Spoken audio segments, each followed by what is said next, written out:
No vídeo de hoje eu vou falar com vocês sobre a norma ISO 6425. Essa é a norma que homologa os relógios para mergulho. Mas você sabe o que é preciso de fato para um relógio ser considerado como relógio de mergulho? E o que essa homologação exige? É isso que você vai descobrir no vídeo de hoje. A prova d'água é uma das expressões mais usadas aí no meio da relojoaria, né? Com maior frequência. E ela acaba que não esclarece muita coisa assim como nós esperaríamos. A começar pelo fato de não existir atualmente nenhum relógio que seja tecnicamente à prova d'água e de as normas internacionais apenas permitirem que os relógios sejam designados como resistentes à água. Você pode até ver nos relógios aí, vem escrito lá Water Resistance, que no caso é resistência à água ou resistente à água. Mas não é esse o grupo de relógios, né, que eu pretendo falar com vocês hoje. A minha intenção aqui é falar com vocês sobre os relógios que são ou que se tornam abrangidos ou homologados por essa norma aí, a 6425 ou 6425. Essa norma, ela existe, essa homologação, essa norma, ela existe desde 1996.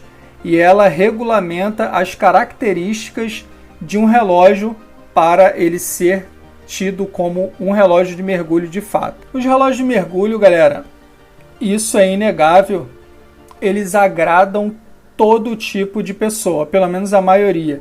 Sendo que exatamente a maior parte do público que consome aí os relógios de mergulho, eles de fato não mergulham, né?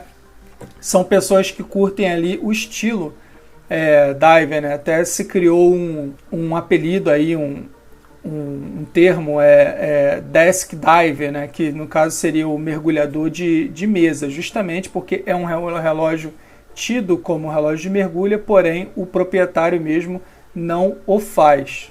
O termo ali escrito no relógio ali é resistência à água de 100 metros de profundidade. É engraçado, mas não quer dizer de fato que aquele modelo seja sim resistente à água a 100 metros de profundidade.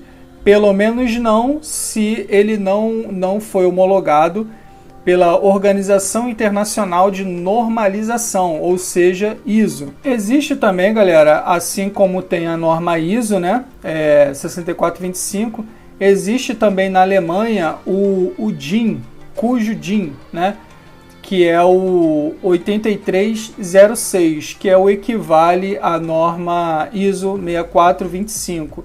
É um padrão, eles são equivalentes, né?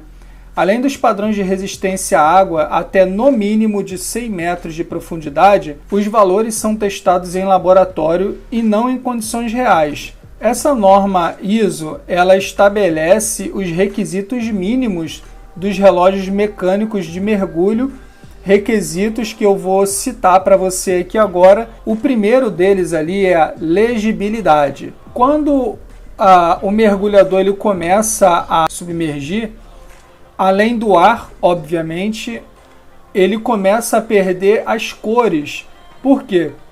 Lá embaixo, quanto mais você vai descendo, menos luz vai alcançar a determinada profundidade. Então você, além de perder o ar, você começa a perder a luz, né, a certa profundidade. Então, à medida que você vai descendo, as cores vão perdendo a força e chegam no nível que elas simplesmente somem. Você não consegue mais identificar ali.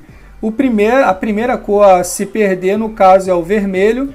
E, por último, é a cor azul.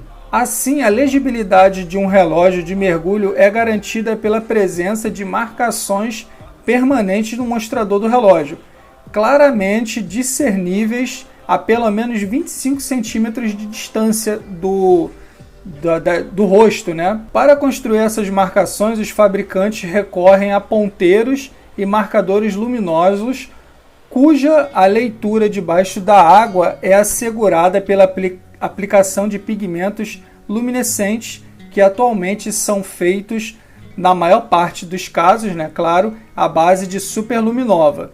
Na escuridão total, a indicação de que o relógio está em funcionamento deve ser garantida por um ponteiro de segundos central com uma extremidade luminosa. Por isso, galera, que você, além do relógio, tem que ter uma visibilidade boa, por isso que o dial dos relógios de mergulho, geralmente eles são um pouco maiores. O fluorescente dele, a iluminação fluorescente dele tem que ser de boa qualidade e principalmente tem que apresentar ali que o relógio de fato está funcionando, né? O relógio ali, além do ponteiro de segundo, geralmente eles têm uma bolinha na ponta, um triângulo, ou eles são de uma cor diferente. Geralmente é azul e o ponteiro de segundo é laranja ou vermelho, justamente para você ver que o relógio está funcionando. Segundo ponto aqui, galera, é o antimagnetismo.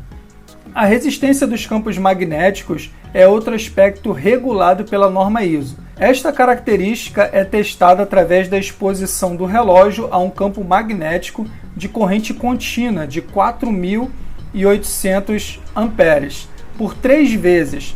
Após o teste, o relógio deve manter uma precisão mínima de mais ou menos 30 segundos ao dia, conforme a medição obtida no teste anterior, né? No caso, é feito um teste anterior a esse do magnetismo, e o relógio ele vai apresentar alguns parâmetros, beleza. E logo em seguida é feito o teste do antimagnetismo sobre essas circunstâncias aqui, né? O relógio é exposto a um campo magnético de 4.800 mA por 3 vezes. Então o relógio não vai poder variar mais ou menos 30 segundos ao dia depois desse teste ter sido feito, levando em consideração os parâmetros anteriores. Claro que aqui esse não é um valor tão impressionante assim e tal, mas é uma métrica estabelecida ali pela ISO, né, para se manter ou tentar se manter um nível mínimo aí de segurança na utilização do usuário. O terceiro parâmetro aqui, galera, é a resistência ao choque. A resistência ao choque é testada por 2 ensaios, né? Um ao lado das 9 horas, isso ali no relógio, né? No lado das 9 horas, e o outro no vidro perpendicular ao mostrador. No caso, bem em cima ali, né? O choque é geralmente aplicado por um martelo de plástico duro de 3 kg montado em um sistema de pêndulo e que atinge o relógio a uma velocidade de impacto de 15,95 km por hora. Após esse teste, a precisão do relógio não pode oscilar em mais de 60 segundos ao dia. Então o relógio leva aí essa pancada, né? E ele o mecanismo dele não vai poder variar acima desse parâmetro que eles estipularam aqui. Ou seja, o relógio leva uma pancada bem que bruta ali nas 2 partes dele, e ele não pode fugir muito do que foi estabelecido pela norma. Quarto elemento. No caso, ele vai falar aqui agora dos elementos de fixação. O teste de fixação, que analisa a solidez da pulseira, recorre a uma aplicação de uma força de 200 newtons sobre cada asa de mola do relógio ou ponto de fixação em direções opostas, e sem que esse verifiquem danos no relógio ou nesses pontos de fixação. Os braceletes do relógio devem ser feitos do mesmo material utilizado na caixa. Algumas pulseiras e correias de mergulho estão equipadas com um dispositivo de extensão que permite que o relógio possa se adaptar à espessura do mergulhador, né? Isso quando ele está utilizando as roupas ali de neoprene e tal. Então, quando esse está utilizando aí a pulseira em aço, ele é submetido a essa sobrecarga aí, né? Na pulseira, isso nas 2 pontas da pulseira aí, e uma força equivalente aí a 200 newtons. E essa pulseira ela não pode sofrer avaria após esses testes, Isso também se aplica ali às pulseiras que tem borracha, né? O fecho tipo borboleta também. O próximo item, galera, é o quinto, né? Agora vou falar aqui para vocês sobre a estanqueidade sob pressão atmosférica. Uns dizem 300 metros, outros dizem 200 e ainda há aqueles que se limite a 100 metros. Contudo, quem sabe disso, quem vai especificar isso é a própria norma ISO, que define que a partir de resistência a 1 MPa, no caso é metros por pressão atmosférica, é que o relógio pode ser considerado de mergulho. 1 MPa, que é a pressão equivalente a 10 ATMs, ou 100 metros, ou 330 pés. Mas não podemos esquecer que um mergulhador de recreio, né, um mergulhador esportista, raramente ele vai se aventurar acima dos 40 metros de profundidade. A partir daí, vai entrar em ação especificações que pertencem ao universo de mergulho técnico e que requerem treinos extensos e a instalação e a inalação de misturas de gases. Ele tem que parar por um tempo bem grande, né, para poder efetuar a descompressão de forma adequada. Próximo item aqui é a resistência à água salgada. Além de ser resistentes à imersão, as caixas do relógio de mergulho têm de ser constituídas por ligas metálicas capazes de suportar a agressividade das corrosões galvânicas provocadas pela água do mar. Nesse âmbito, os fabricantes recorrem habitualmente a aços específicos, como o 316 ou 904L, e ainda ligas leves naturalmente imunes à corrosão, como o titânio, a cerâmica e as resinas sintéticas ou plásticos. Também conhecido como teste de resistência química, este teste corresponde a um ensaio por imersão do relógio numa solução de cloreto de sódio de 30 gramas durante 24 horas e serve para testar a resistência dos materiais à ferrugem. Esta solução de água de teste tem uma salinidade compatível com a água normal do mar.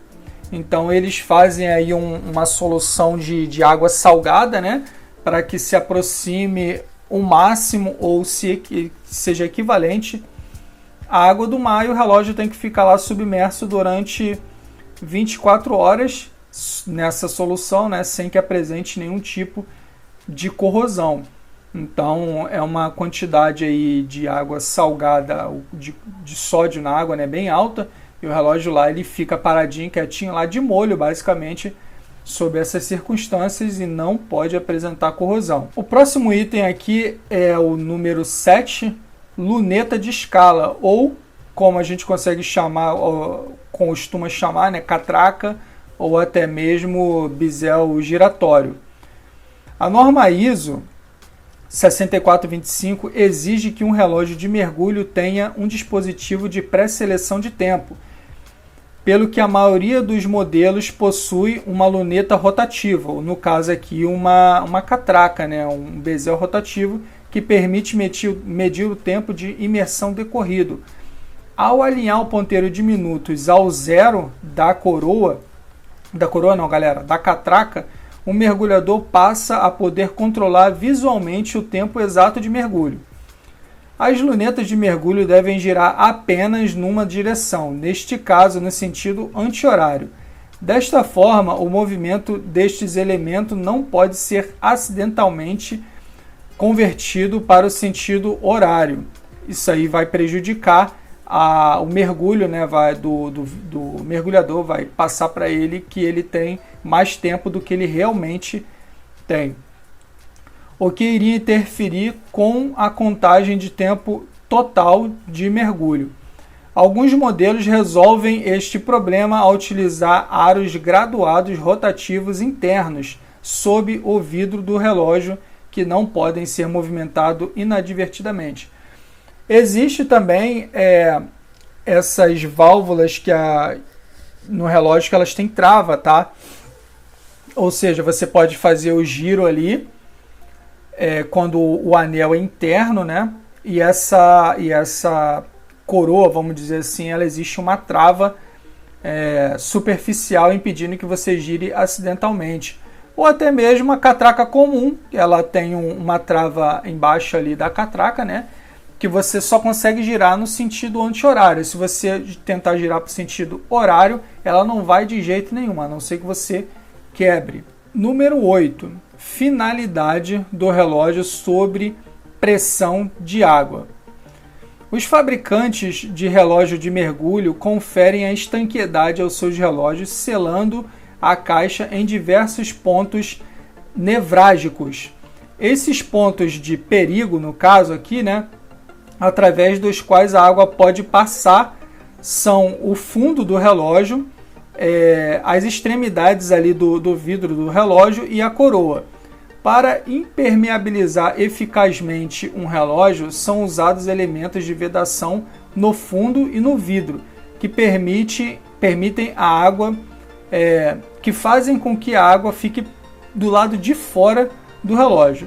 Esses elementos de vedação podem ser construídos por diferentes materiais, como plástico, borracha, sintética ou até mesmo cortiça. A ISO exige que nesses testes de confiabilidade de vedação se conserve o relógio em imersão sobre 30 centímetros de água durante pelo menos 50 horas. Então, para vocês verem que o relógio, que ele diz lá ser resistente à água a 200 metros de profundidade, não é que o cara pega o relógio e submerge ele numa profundidade de 200 metros. Ele não faz isso, não tem, é inviável. O cara teria que construir um tanque ou um recipiente enorme para que seja feito esse teste. Muito pelo contrário, ele simula essa situação dentro de laboratório, de modo que ele tenha ali resultados bem satisfatórios. O 9º ponto aqui é a resistência à temperatura. Esse teste exige que o relógio seja submetido a uma imersão em 30 centímetros de água. As seguintes temperaturas, que deverão variar a cada 5 minutos. 40 graus positivos, 5 graus positivos e novamente para os 40 graus positivos. A transição entre temperaturas não deverá exceder o 1 minuto. Executando esses testes de resistência a choque térmico, todos os restantes testes à norma ISO devem ser conduzidos a uma temperatura de 18 a 25 positivos. Então vocês estão vendo aí a variação de temperatura, né? Eles submetem ali o mínimo possível de temperatura, ainda sendo muito baixo, né? 5 graus ali, mesmo positivo, ainda é muito baixo. Não chega a ser 5 negativo, 10, 15 negativos, né? A ponto de congelar, mas 5 positivos, ainda assim é uma temperatura bem baixa. Depois os testes são conduzidos aí em temperaturas, vamos dizer que normais, né, entre 18 e 25 positivas. O 10º item, galera, é a coroa, botões e elementos de acerto ou controles semelhantes. Sendo possivelmente o elo mais fraco de um relógio de mergulho, a coroa é habitualmente alvo de muita atenção por parte dos fabricantes, já que tem de ser frequentemente manuseada para se acertar a hora, e uma vez que tenha que segurar posteriormente a reposição dos níveis da resistência à água do relógio. Razão porque, neste elemento, o vedante é bastante mais complicado, uma vez que contacta diretamente com o interior do relógio. No caso aqui, por que é tão complicado? Porque uma vez que você mexe na coroa, você vai ter que puxar a coroa para fora e tal. Você fez o ajuste da hora, você criou ali um espaço, né? E depois essa coroa você vai empurrar ela para dentro de novo, que no caso é a tige, né? E aí, se entrou o mínimo de umidade possível nesse curto período que você deixou a coroa exposta, a tige exposta, você naturalmente vai levar isso para dentro do relógio, mesmo que pouca umidade. Quando você empurra, atinge para a posição normal, você acaba podendo levar a umidade para dentro do relógio. Por isso que é uma parte bem complexa de ser feita. A maioria dos modelos de mergulho está equipado com coroas parafusadas, no caso a coroa ali, né, rosqueadas, que também tem um interior complexo e pode ser constituída por até 10 componentes individuais. No caso aqui, 10 etapas ali, tudo para poder evitar que a umidade, a água passe. Existem também modelos, galera, que além de ter isso tudo, coroa ser rosqueada, ainda tem uma sobrecoroa por cima, né? Uma espécie de tampa ali, protegendo a coroa do relógio em si, ainda mais de vedação e aumentando a estanqueidade do relógio também. O 11º item aqui, ele fala sobre confiabilidade do relógio sob pressão à água, acima de 125% de capacidade indicada. Seja qual for a solução utilizada, a norma internacional ISO 6425 define que os relógios têm de ser testados em água estática ou calma sob 125% da pressão nominal. A pressão nominal que ele fala aqui é a pressão estabelecida pelo fabricante. Então, se está lá estabelecido 100 metros, vai ser adicionado 25% a mais dos 100 metros para que seja feito esse teste. Isso quer dizer que um relógio com uma classificação de 200 metros apenas será resistente à água se estiver imóvel abaixo de 250 metros de resistência à água estática. Nesse âmbito, a ISO 6425 é bastante específica e exige a sequência de testes de ser seguida e indicada com o recurso de máquinas específicas. Aí, nesse momento, deve estar aparecendo aí uma foto da máquina, galera, que quem tem, assim, de acordo com a matéria aqui, é a Panerai, é onde é feito esses testes aí. Então essa foto que deve estar aparecendo para vocês agora é justamente de um teste da Panerai. Seguindo aqui, um dos outros parâmetros que ele tem, né, é a imersão do relógio em água de até 125% da pressão nominal com uma força de 5 newtons perpendicular à coroa durante 10 minutos. Eles vão submeter o relógio aí a uma 125% da profundidade nominal estabelecida pelo fabricante, e eles vão aplicar uma força de 5 newtons à coroa do relógio, a fim de verificar essa vedação. E esse teste ele se estende aí por um período de 10 minutos. O relógio deverá estar imerso num recipiente de pressão adequado e deve ser submetido a 125% de pressão nominal durante 2 horas. No caso de um modelo capaz de resistir uma pressão de 20 bar, no caso 200 metros, o teste corresponde a uma pressão equivalente a 250 metros de profundidade. A pressão deve ser aplicada durante 1 minuto subsequente. A pressão deverá ser reduzida a 0,3 bar no prazo de no mínimo 1 minuto e assim mantida durante 1 hora. Eles vão submeter o relógio, né, a esse teste aí. E logo em seguida eles diminuem a pressão para poder avaliar, né, como é que tá as condições do relógio, e ele fica sob essa circunstância aí durante 1 hora. Para mergulhos que recorram à mistura de gases, o relógio deverá ser imerso numa mistura de gases respiráveis, como hélio enriquecido, no recipiente de pressão adequado e submetido a 125% de pressão nominal, por um período de até 15 dias. Subsequente, a pressão deve ser reduzida ao nível normal durante 3 minutos. Caraca! Então o relógio aí que ele tem que passar por esse uso aí extensivo, né, que já envolve mistura de gases, como já foi citado antes, já é um cara que vai praticar um mergulho em águas mais profundas, então ele passa também por um teste, um crivo ainda mais criterioso. A pressão de 125% exigida neste teste representa uma margem de segurança de 25% contra variações de pressão dinâmica e destinada à água. Contra variações de pressão dinâmica e densidade da água. A água do mar é entre 2 a 5% mais densa que a água doce. O teste considera também eventuais degradações dos vedantes do relógio. Ao longo de todos esses testes, qualquer exemplar que evidencie sinais de passagem de água ou condensação deve ser excluído. Então, galera, aqui o que ele quer dizer? O relógio ele vai passar aí por esses 11 critérios aí, que como vocês acabaram de ver, são critérios bem rígidos do equipamento.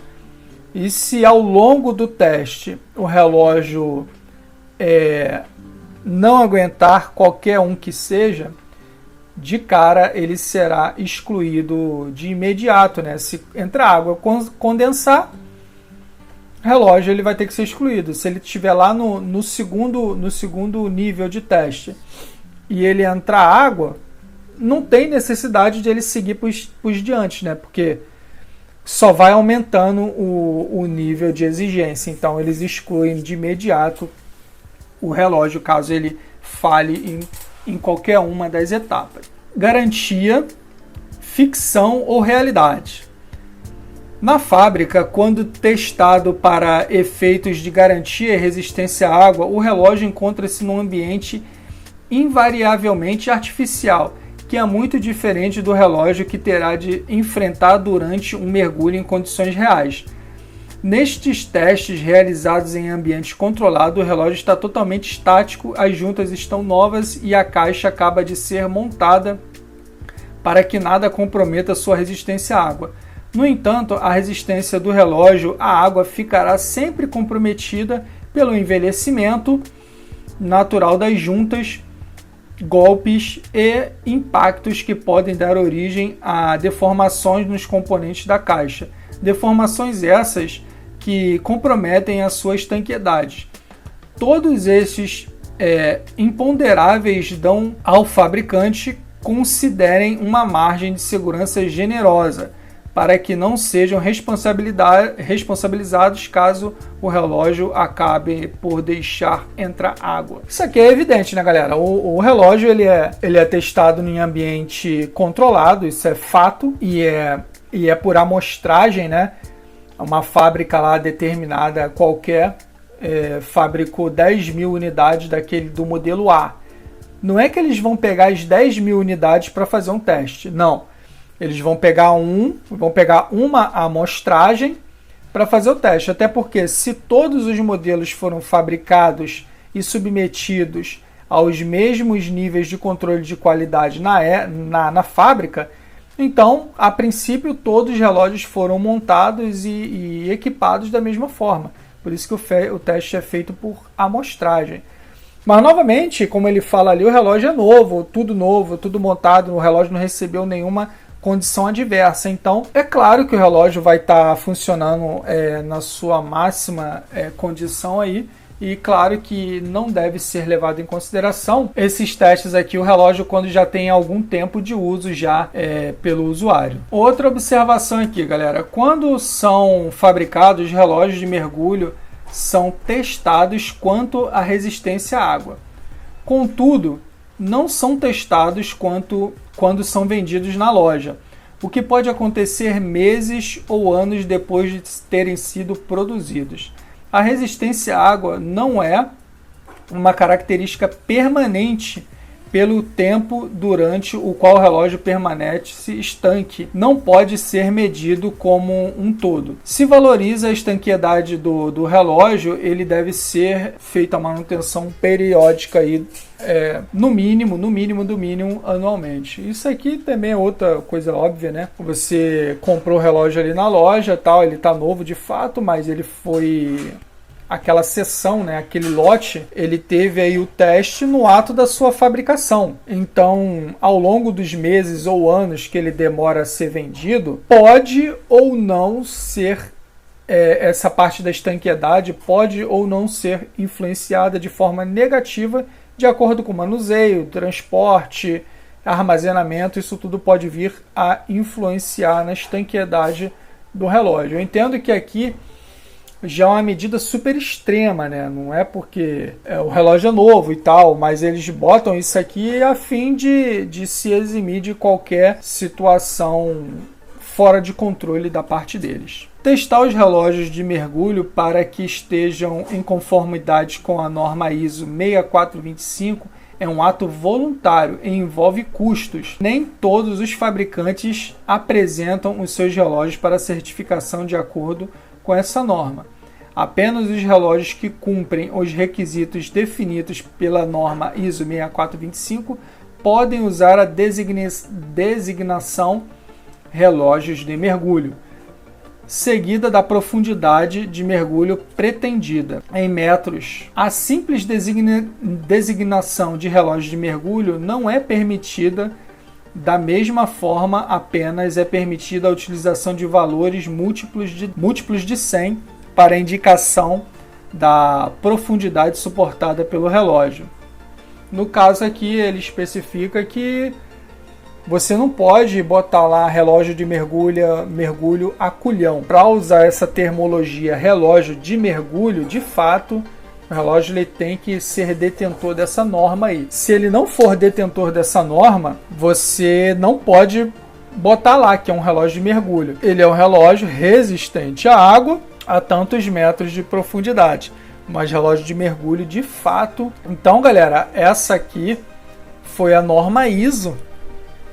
Eu vejo aí muitos falando, relógio de mergulho e tal, mas o relógio não tem a norma ISO, então ele não pode ser considerado um relógio de mergulho. E aqui se aplica a todos, tá? Eu não estou excluindo marca A, B ou C. Então, de fato, é uma regulamentação que para ele ser o relógio de mergulho, ele tem que ter essa certificação. Seja a norma 6425, né, que é a mais, vamos dizer assim, popular, né? Que é o DIN 8306, que se equivale à norma ISO 6425. Então, se você comprar um relógio dito como de mergulho e ele não tenha essa certificação ISO 6425 ou o DIN 8306, ele não é de fato um relógio de mergulho. Ele é um bom relógio, uma boa resistência à água, mas não é um relógio de mergulho. Claro, o seu relógio não vai se tornar inútil porque não tem essa certificação. Apenas é uma normativa, né, dos relógios de mergulho aí. Galera, eu vou ficando por aqui, espero que vocês tenham gostado desse vídeo, tá? Esse aqui é uma nova abordagem que eu tô querendo trazer aqui pro canal, para poder falar de coisas aí que eu tenho interesse, que eu me interesso, que eu gosto, que eu tô sempre pesquisando. Essa é uma das que eu tenho salvo aqui no meu computador. Eu queria ver como que vai ser a aceitação do pessoal quanto a esse material aqui. É um material mais fácil para eu produzir, é um material mais tranquilo, requer menos edição e eu conseguiria soltar com maior frequência esse tipo de material aqui no canal, justamente por conta da edição ser mais simplista e eu conseguir fazer muito mais rapidamente. Então, galera, se você gostou, dá um like, comenta, pergunta, compartilha, se inscreve aí no canal, porque toda e qualquer interação que você fizer ajuda demais o crescimento dele aqui dentro da plataforma, tá? Qualquer interação, toda a interação que você faz aqui no vídeo, o YouTube entende que o conteúdo foi relevante e passa a indicar ele cada vez mais. Beleza, galera? Vou ficando por aqui. Valeu, fui!